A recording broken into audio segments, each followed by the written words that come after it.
के परिवार वाले पहले से ही रजाई में थे।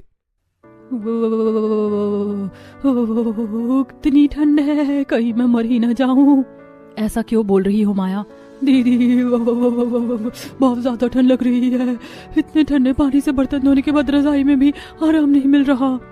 हाँ दीदी, बहुत जोरों की ठंड लग रही है, ऊपर से खिड़की से आ रही ठंडी हवाएं तो जान लेकर ही मानेंगी। अरे तुम लोगों को इतनी ठंड लग रही है तो तुम लोग चिपक चिपक कर सो जाओ। तानिया भाभी बिल्कुल सही कह रही है, मैंने सुना है ठंड में चिपक कर सोने से ठंड नहीं लगती है। अरे लड़कियों, थोड़ा तो शर्म कर लो, यहाँ तुम्हारे पति ससुर पिता सभी सोए हुए हैं। क्या शर्म करें माँ जी, इतनी ज्यादा ठंड लग रही है कि नींद आ ही नहीं रही है, और ऊपर से रजाई जगह जगह से फटी हुई है। कोई मुझे भी रजाई दो, मुझे बहुत ठंड लग रही है।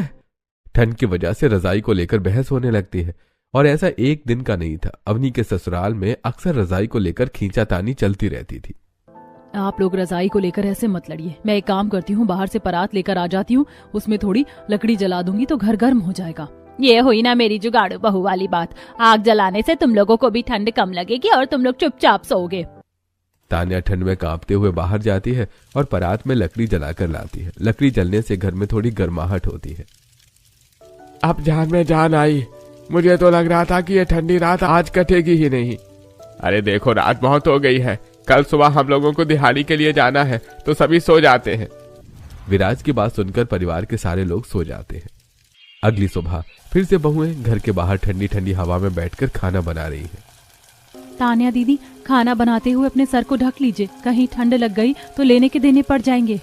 अरे क्या क्या करूं माया, खाना बनाते हुए शॉल बार बार सरक रही है। शॉल ठीक करूं या खाना बनाने में ध्यान दूं, समझ ही नहीं आ रहा।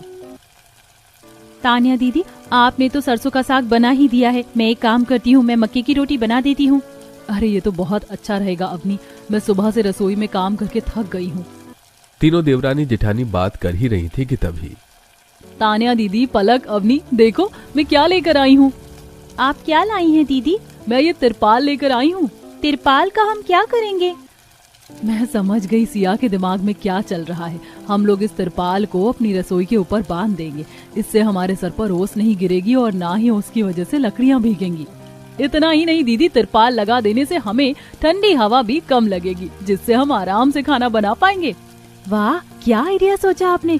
घर के पीछे कुछ बांस पड़े हुए हैं, मैं एक काम करती हूँ, वहाँ जाकर बांस ले आती हूँ, फिर उसमें तिरपाल बांध दूंगी।